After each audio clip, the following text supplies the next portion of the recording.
chimwanao mukuza zanu za Yesu pamene inu Yesu munamukana kale azadabwa muntuyo atapulumuka ndipo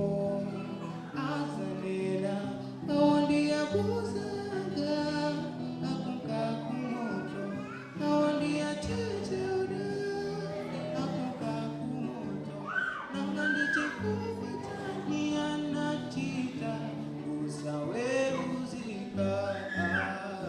sana lowe nawo awondiyakuzaga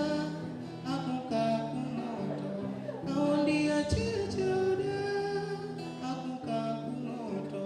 nanga ndichikufa chani anachita